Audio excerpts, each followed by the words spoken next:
Don't Depend on Daddy is an unfiltered safe space, empowering young professionals to build independence in their 20s and beyond, whether it be personal, professional, or financial. Regardless of your age, relationship status, or job title, the most consistent person in your life is you. So join me and let's build our independence together. Enjoy! Hello and welcome back to Don't Depend on Daddy, the podcast. My name's Michela. I am your host. And today we are going to be going through a full material composition, how to elevate your wardrobe one-on-one. I'm really excited about it because material composition is a big focus of mine. You know that if you listened to my episode last week and like my State of the Union and everything, but going forward, clothing purchases, I'm really focused on high quality natural materials. And we're going to get into like what to look for, why it's important, and all that kind of stuff. Before we get into the bulk of the episode, first, here's your reminder to watch this on YouTube if you are not. I am really trying to get back into YouTube, not even from my own like posting, but also from a like consuming content standpoint. I used to watch a lot of vlogs. I don't know if I'm going to vlog necessarily, but I don't know. I'm just trying to kind of like learn. I've been watching my podcast, which has been fun. So if you are listening to this, thank you for listening. But if you are watching, hello, and thank you for watching. Make sure you are subscribed to my channel.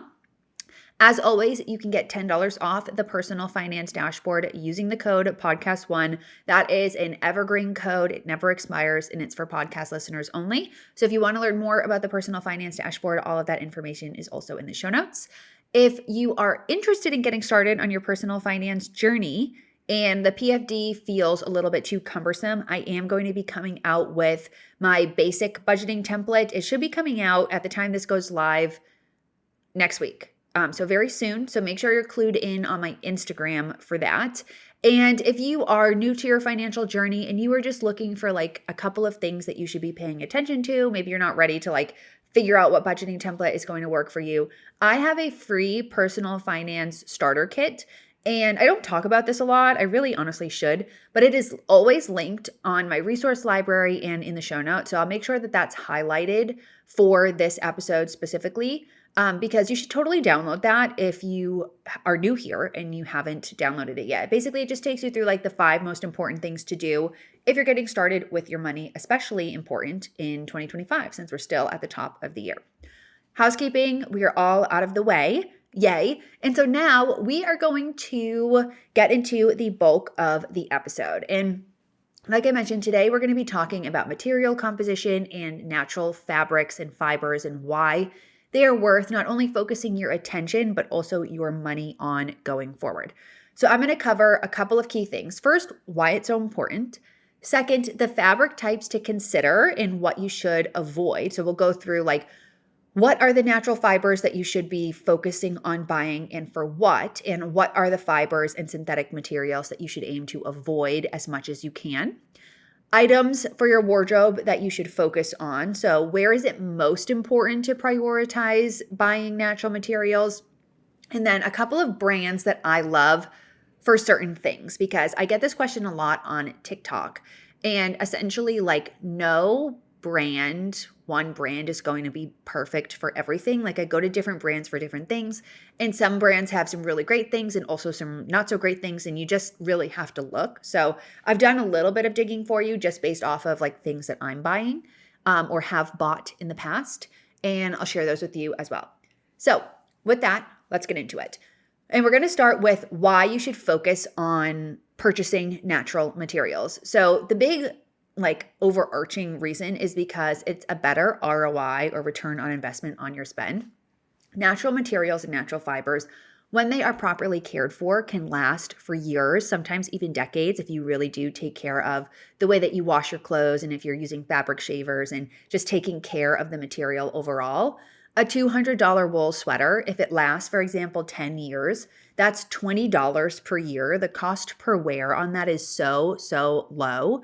And you can compare that to replacing like a $40 or a $50 acrylic sweater every single year. It just makes more sense to be buying a nicer item that has a longer shelf life, specifically if it's a very classic item. So think about the clothes in your wardrobe or in your closet that you have from years ago that you're still reaching for. That would be like a really great candidate. And just to keep in mind as we go through this, a really great candidate for in the future replacing with a natural material item if it's not already. Plus, on top of the fact that the ROI is there, the materials tend to look better. And there's always going to be a little bit of nuance to this. I think we should bring nuance back to the internet in 2025. That's a whole different conversation. But more often than not, and again, it really just depends on the item and whatever, but they tend to drape better on your body. They tend to hold their shape for longer. And ultimately, they will develop character and kind of shape to your body over time instead of looking worn out from pilling or like that general wear and tear. So those are kind of the two big benefits. They look better and the ROI on your spend is higher. So now that we have those benefits out of the way, I will shift into the fabric types that you should focus on, because I think this is one of my other like most frequently asked questions. And we'll start with the most budget friendly. I'm going to go in order of least expensive natural material to most expensive. So first is cotton, and this is going to be that least expensive fabric to shop for. And it's likely going to be the material that, if it doesn't already, makes up the majority of clothes in your closet going forward. A quality cotton t-shirt is going to feel like really substantial in your hands. It's going to feel thick. It's going to feel nice. If possible, when you're looking for cotton at the store or you're looking at the material care on the website, wherever you are shopping, look for either Pima or Supima cotton, because these are longer fabrics, meaning that they're more durable and they're less prone to pilling. Cotton doesn't tend to pill unless it's in a sweater. I also want to be clear that pretty much every material is going to pill in one way or another, but with natural materials, it's a lot easier to manage and shave those pills, where with like an acrylic sweater or something, even if you use a fabric shaver, it's going to pull and it can actually destroy the sweater and like create holes and stuff. So just want to insert that there. I think it's really important. So this isn't going to be possible always. And I mean like getting Pima or Supima cotton, like those are kind of like the premium types of cottons to look for. If you look specifically for these, you will be able to find items, and they're, not really priced any differently than any other type of cotton. It's just, kind of thing.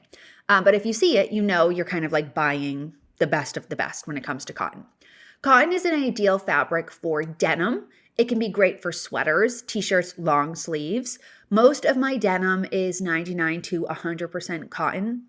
And same with like my daily shirts.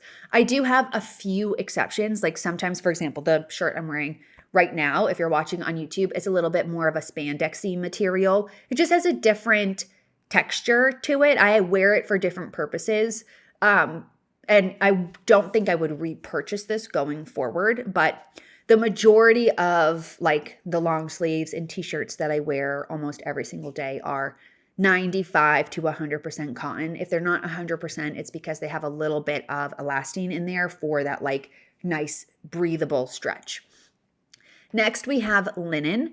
And quality linen is one of those fabrics that gets softer and less wrinkly with every single wash. So if you have like a linen shirt or linen pants and you're like, this is just not wearable, it just needs to be worn in. And again, when you have these 100% natural materials, as you wash them, they will begin to like take a little bit of a different texture, but in the right direction, if that makes sense. It's kind of like Brooklinen, for example.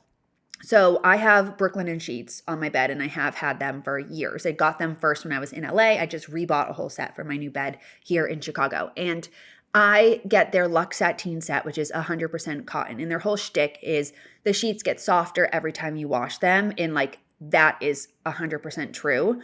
I've never been sponsored by Brooklinen. I bought the sheets myself, and I can with confidence vouch that like that actually happens, because when you have this natural material, it evolves the more you use it, but it doesn't degrade, if that makes sense. So anyways, European linen is going to be the most expensive, but there are, tons of different types of linen that you can buy. It's much more of a breathable fabric compared to cotton, and it's going to be like a more of like a spring summer kind of fabric. a warm weather fabric, if that makes sense, which, think about it. In the summertime, you're wearing linen pants, you're wearing breathable material. But I bet you a lot of the linen pants or so-called linen pants you have in your wardrobe, if you never paid attention to this, aren't really linen. They might be like acrylic or polyester or some other type of linen blend, but they're not 100% linen. So you should look at the tags on your stuff after you listen to this. Wool is going to be next on the price spectrum. I am currently wearing a wool sweater. A good wool sweater can last decades with proper care. So look for merino wool for less bulk and more versatility. So the sweater that I have on is merino wool. It's not scratchy at all. Many of my sweaters are 100% merino wool, and I really haven't had any issues with them. Obviously, like, they do need to be shaved, and I am wearing a black sweater. I have blonde hair, so the material is going to attract lint. Like, you do have to tend to them. But I do notice a big difference in the feel of the sweater and the way the sweater wears. For example, I have a wrap sweater from everlane that I got years and years and years ago before I even knew about all of this. And it's an acrylic sweater. And everlane actually has some amazing things. I have a lot of other sweaters from everlane that I've gotten over the last year or so that are 100% wool, and I love them. But this sweater from years ago, I bought it when I was like working my job and I needed a sweater to keep at the office. And it's acrylic. And I didn't know until, I looked at the material recently because I went to put it on. And I'm like, why does this just look weird? Like, the way that it stretches, the way that it falls on my body, it just doesn't fit right. I mean, part of it is fit, but the other part is the material just feels so different. And I think now I'm used to wearing wool sweater, so like I actually can tell a difference. So it's really important, particularly for sweaters, to pay attention to that material composition. And like I mentioned earlier, every fabric is going to have a little bit of pilling, is going to require a little bit of care. I think the exception to this rule is going to be like in 100% cashmere, which you're going to pay for that because cashmere is very expensive. But if you have a fabric shaver, I have one on from Amazon. And basically, like, if I notice, and it really only happens in the high touch areas, so like around the wrists or like the beginning, like the holes for your hands in a sweater. If you take the shaver over it gently, like, it will completely transform the sweater. And again, the sweater wears and like the material wears really nicely. So keep that in mind with any sort of wool anything. And again, the difference between fabric shaving on a wool sweater versus fabric shaving on an acrylic sweater is it will ruin the acrylic sweater. It will put holes in your sweater. Where with the wool sweater, like, it's going to be totally fine. The next material is cashmere, and this is the more like luxe version of wool. Real quality cashmere is going to feel very, very soft and smooth, but it's not going to be fluffy. Like with the wool, you're going to get that little bit of fluff. A good test is to run your hand over it and there won't be any like excess fiber or anything coming off of it. It's great for sweaters. It's also great for like socks, scarves, hats, gloves if you live in a cold climate. I have one sweater that's a cashmere blend. It's my Jenny cane. It's a wool cashmere blend. And I can absolutely tell that there is cashmere in that sweater purely based off of the feel, especially compared to the ones that are made of wool. Obviously, the Jenny cane is significantly more expensive than this wool sweater I'm wearing. This one's from COS.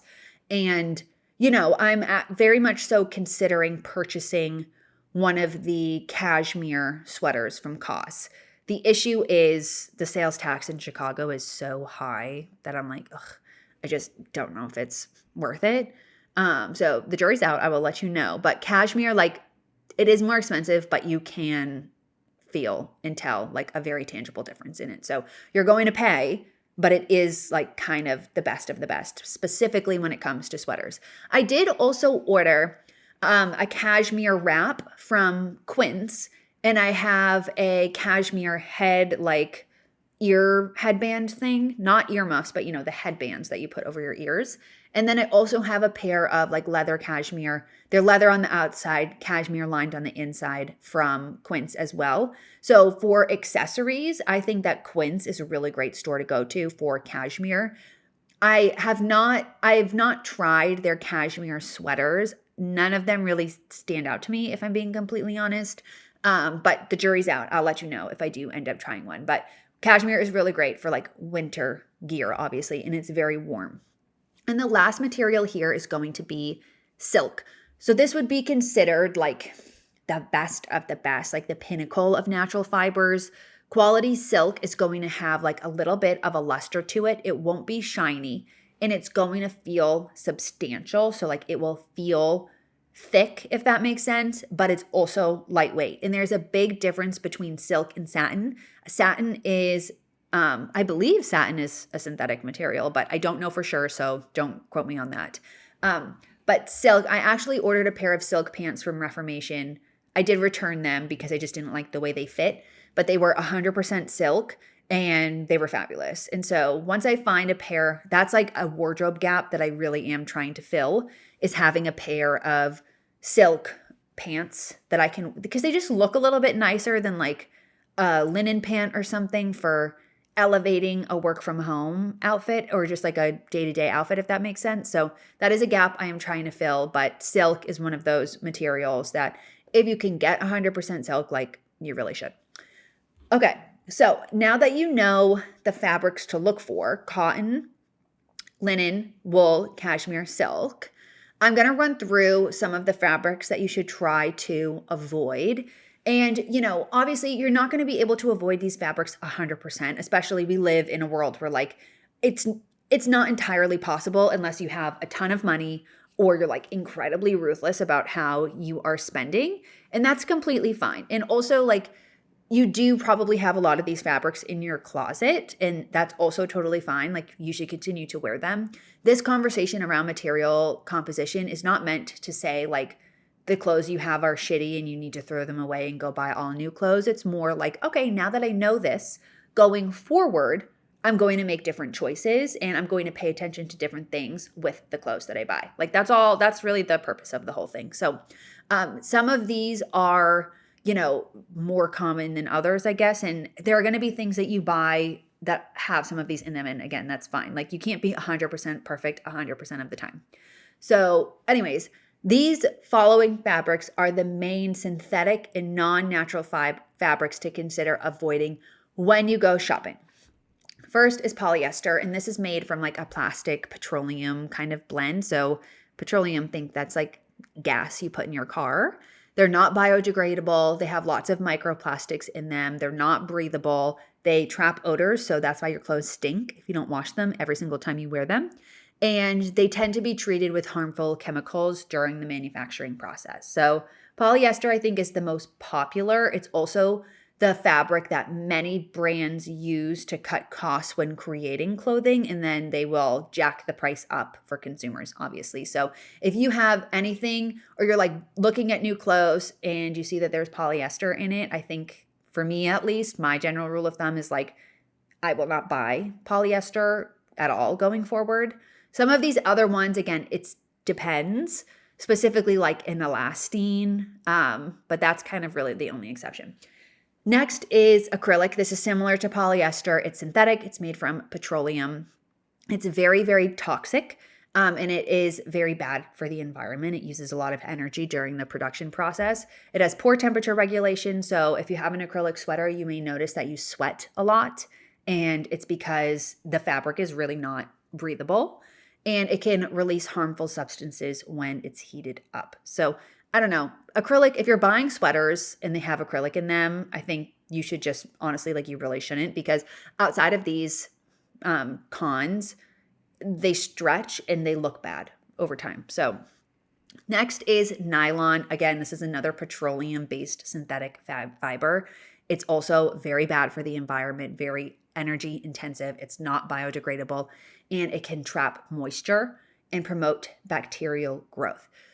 All that to say, there are certain instances where nylon is necessary or used often, and I think this is the only time where it's a pass, is if you have like a winter coat, you do need to have some nylon on the outside, or on the lining.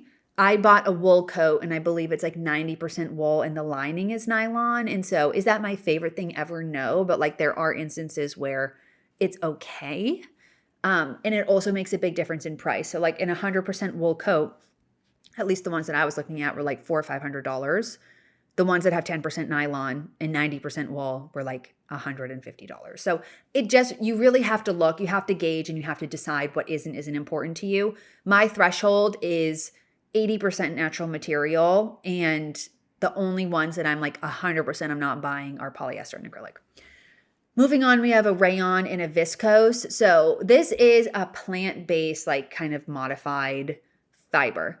But it still uses toxic chemicals during the processing and like creation process. It is very pollutive, so it creates air and water pollution, and it usually involves deforestation. So it's really bad for the environment because, again, it's a plant-based, like derived fiber. So it has to come from somewhere. And the last one is spandex elastane lycra. So this is a rubber-based material. It's also not biodegradable. And it's often blended with other materials. So this is going to be what you see in a lot of workout clothes, or a lot of materials that are spandexy. So they have that little bit of stretch. Maybe you wear them without a bra, depending on, your body shape. I don't know. Like a lot of spandex things that I have, I just wear with nothing underneath. And yeah, so it just, again, it really does boil down to the product. Like there are going to be some scenarios where small amounts of these synthetic fibers are fine. Like I mentioned, mostly workout clothes or anything stretchy, because there does have to be an element of breathability. I do think you can get 100% cotton workout clothes, but it may not be your preference. I've never done this, and I think it's totally fine. But the goal is to just be more aware and more conscious of the amount and like the percentage of these materials that are going into your clothing purchases going forward. If it's important to you, you may not care about this at all, in which case, hopefully you find this episode entertaining. But if it's important to you, you ultimately, this is just information, and you can kind of decide what your personal thresholds are, what fits into the way that you are willing and able to spend, and how you want to dress, look, feel, etc. Like you have free will, right? So it's totally up to you. Moving on, now let's get into where to focus your efforts if you are going to be thinking about material composition going forward.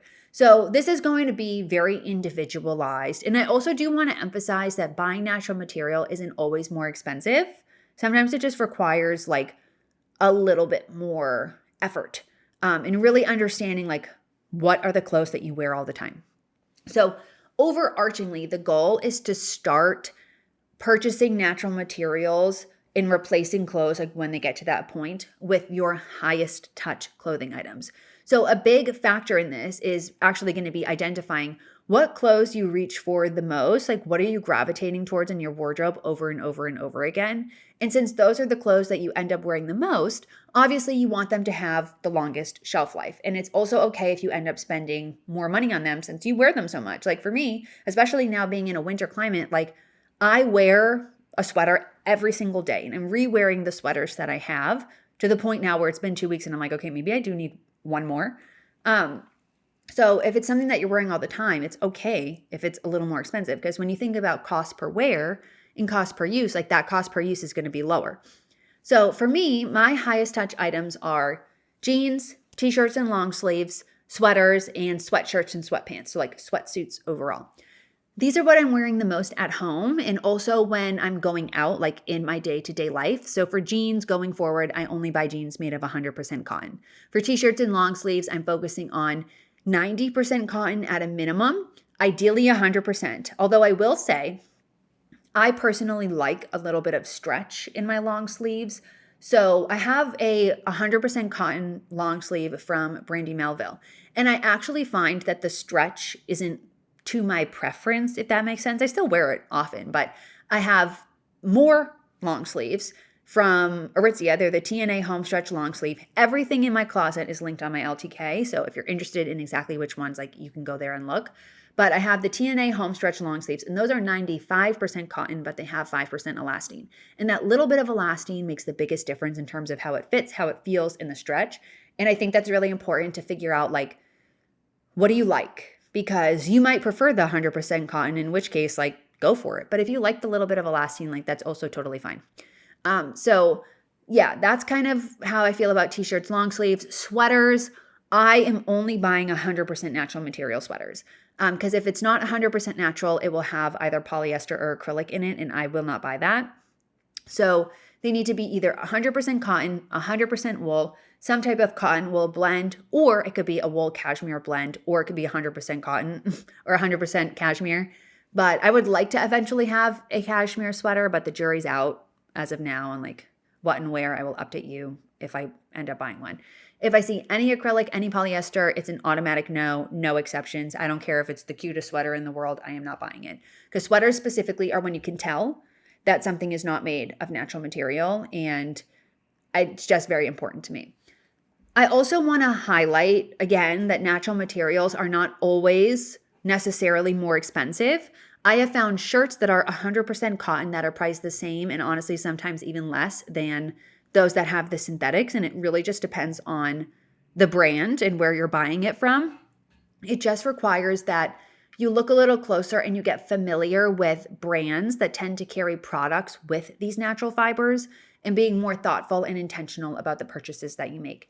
And this sort of leads me into the last section of this episode here, which are some of the brands that I often shop. So, as a reminder, I do have an LTK, and I am really working on prioritizing getting my LTK up and going and making the things that I wear and use all the time that I feel are worth it in a curated space for you to explore if you are looking to add things to your life, right? Like, I'm not trying to promote consumption necessarily, but I do get a lot of questions about like, where's your sweater from? Or what are your favorite places to shop for natural materials? And my LTK is like the resource to go to for that. So yeah, you need to go on my LTK. It's so funny because I actually hired someone to help me with this. She has like a whole agency and service where they do pretty much LTK and Shop My only. And basically my LTK is just them relinking things and making graphics and like relinking the same things over and over. And she was like, are you okay if we link some similar things just because it helps with the algorithm and whatnot? And I was like, sure, for the sake of like helping me grow the account. But it is funny because I really do like, I use and wear the same things over and over and over again. And like, that's the whole freaking point, you know? So anyways, these are some of my favorite brands for different things. We'll start with jeans. So for jeans, I actually have many jeans. Most of my jeans are from Abercrombie, which you may be thinking, oh, that's actually surprising because transparently Abercrombie for pretty much everything else completely sucks. Like their shirts, you know, all of their sweaters are made out of viscose, acrylic, polyester. Pretty much everything there from a material standpoint is not great, which is a shame because I feel like I bought a lot of things from Abercrombie before I really knew. And it does, you know, explain the fit of things and like why a lot of this stuff didn't wear for a long time. Anyways, their jeans are 99% cotton. So I think that Abercrombie has the best deal going for jeans because they're always on sale. And I think their most expensive jean is like $110 and it's literally always 15 to 20% off. There's always some sort of active influencer code. If you Google on TikTok or like look, you can find an active code at any point in time. Their codes stack. Like you can get a pair of jeans from there that's 100% cotton for like $50. So my favorite jeans from Abercrombie are their low rise baggy. I also like their 90s relaxed straight jeans. And I take a size 27. So yeah, I love Abercrombie. I have a pair of jeans from Still Here, New York, which is definitely a more premium jean. I believe they were like $200. I got them at a store in Malibu. My heart goes out to Malibu, as you know. And I love them. They're 100% cotton.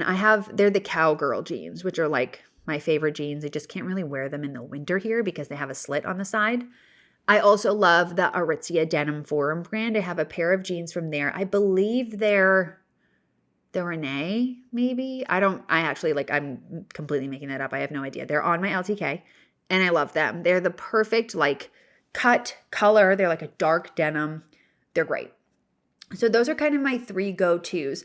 I also have a pair of a Goldie jeans, which I really like, but honestly, I haven't purchased a ton of jeans from there. So I don't feel like I can recommend that necessarily, but Abercrombie is really like the majority of where my jeans are from.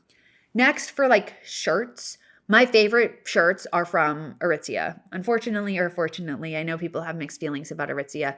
Aritzia is one of those stores where like they have some really fabulous things that are great material composition, and then they have a lot of crap. So you do really have to look. You have to look at the composition because they'll advertise a wool coat that has 5% wool, and then they'll advertise a different wool coat that is 100% wool. So you just need to make sure you're looking at the details and care on their website when you're buying things. I think that anything from their TNA homestretch line is fair game. Their sweats, their long sleeves, the t-shirts, they're all fantastic. I believe their sweats are 80% cotton and the rest of it is elastane, which I have so many of their sweatsuits. I have gray, black, white, and in each I have the sweatpants, the sweat shorts, the hoodie, and the crew. Like, I love them. And I've had them for years. I bought all of them in 2022, and I wear them literally all the time. Like, over and over and over again, almost every single day I'm in those. I wash them all the time. They've held up really great. Same with their long sleeves. The TNA long sleeves, homestretch long sleeves are my favorite. I have black and white, and those are like my like layering shirts. I love them. I wear them with jeans. You can put a belt on. You can put a sweater over it. You can put a jacket over it. They're fantastic. For t-shirts too, I really like Cotton On. They have, my favorite t-shirt is the 90s baby tee. It's 100% cotton or 99% cotton, and it's 2 for $30. So they're $15. They're great.